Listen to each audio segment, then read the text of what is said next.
Ohayo gozaimasu minasan. Good morning everyone. हजुरहरु सम्पूर्णलाई शुभ बिहानी।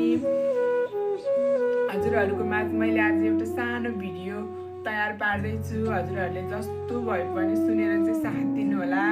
मलाई चाहिँ राम्रो लागेको छ किनकि मैले लेखेको मैले सुनाउने भएपछि मलाई त राम्रो अवश्य लागिहाल्छ। तपाईहरुलाई चाहिँ कस्तो लाग्यो त्यसको प्रतिक्रिया दिन नभुल्नु होला। भिडियो चाहिँ कृपया अन्तिमसम्म हेरेर साथ दिनु होला। मैले चाहिँ हजुरहरुको माझ आज के सुनाउन गइरहेको छु भनेदेखि एउटा छोटो मिठो गजल सुनाउन गइरहेको छु।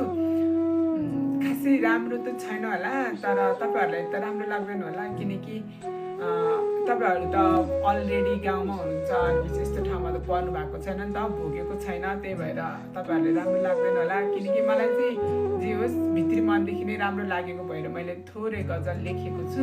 त्यो गजल चाहिँ तपाईहरुको माझ सुनाउन गइरहेको छु। जस्तो भए पनि राम्रोसँग सुनेर चाहिँ साथ दिनु होला है त। ल अब म सुरु गर्न गइरहेको छु। गजलको शीर्षक रहेको छ विदेश। आमाले दिएको खाइ चाहिँ हुँदैन विदेश, बाबाले दिएको लाई चाहिँ हुँदैन विदेश। दुःखको कमाइ छ पसिनामा डुबी, दुःखको कमाइ छ पसिनामा डुबी। आफ्नो मनले चाहे चाहिँ हुँदैन विदेश, आमाले दिएको खाइ चाहिँ हुँदैन विदेश। डर त्रासले सताउँछ परिश्रम गर्दा, डर त्रासले सताउँछ परिश्रम गर्दा। पाखामा गीत गाए चाहिँ हुँदैन विदेश, आमाले दिएको खाइ चाहिँ हुँदैन विदेश। रात दिन खटिनु पर्छ झुकाएर शिर, रात दिन खटिनु पर्छ झुकाएर शिर। डिस्को र रोदी धाए चाहिँ हुँदैन विदेश, आमाले दिएको खाइ चाहिँ हुँदैन विदेश।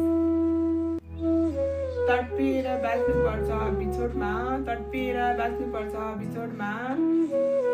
पस्केर खान पाए चाहिँ हुँदैन विदेश, आमाले दिएको खाइ चाहिँ हुँदैन विदेश। जिउनु पर्छ सम्झनामा आँसुसँगै, जिउनु पर्छ सम्झनामा आँसुसँगै। मनको महल छाए चाहिँ हुँदैन विदेश, आमाले दिएको खाइ चाहिँ हुँदैन विदेश, बाबाले दिएको लाई चाहिँ हुँदैन विदेश। हस्त सम्पूर्णलाई अन्तिमसम्म मेरो भिडियो सुनेर हेरेर साथ दिनुभयो। तपाईहरु सम्पूर्णलाई धन्यवाद। ल त अब म पनि काममा जानुपर्छ। सबैजनालाई बाई बाई। फेरि अर्को नेक्स्ट भिडियोमा भेट्ने नै छौँ।